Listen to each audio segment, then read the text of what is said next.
I've been meaning to talk about this sentiment for a little while. This was said in response to one of my videos yesterday about how illegally deporting people to another country and then ignoring the Supreme Court makes you definitionally a dictator.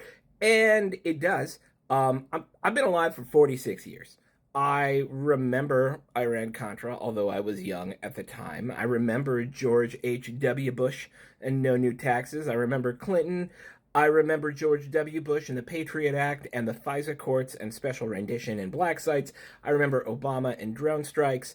I remember first Trump and the Muslim deportation. The reason I say all that is because not once at any of those times did I think we had a dictator or someone who, as much as I may have disagreed with them, was unwilling to follow the basic precepts of democratic government to get what they want. Even George W. Bush, in his attempt to erode civil rights in the name of security and paranoia, passed the Patriot Act and instilled the FISA courts, right, in order to make sure that there was at least the appearance of legality in getting people out of this country who he didn't like or viewed as a threat.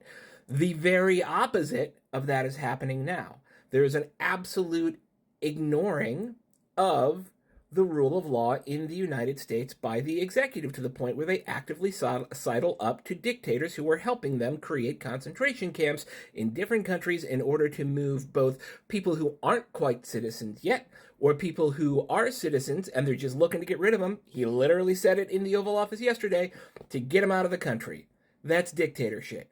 I don't care what you say. You can be in all your feelings about why you love Donald Trump and think he's the greatest thing since sliced bread. That is dictatorship. We have due process. Well, we don't have due process in the United States right now. Because here's the thing.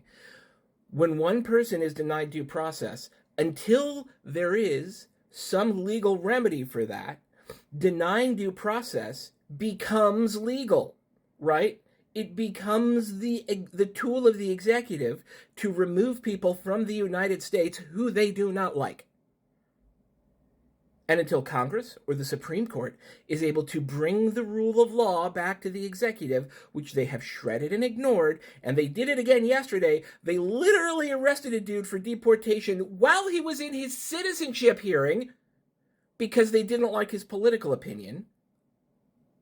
Unless we can bring ourselves back from that, and by the way, I would argue until we bring ourselves back from that, right, until we reestablish due process, we live in a country where arbitrary power is exerted upon the citizens and legal residents of this country, and that is definitionally a dictatorship. Eat it, Trump nerd.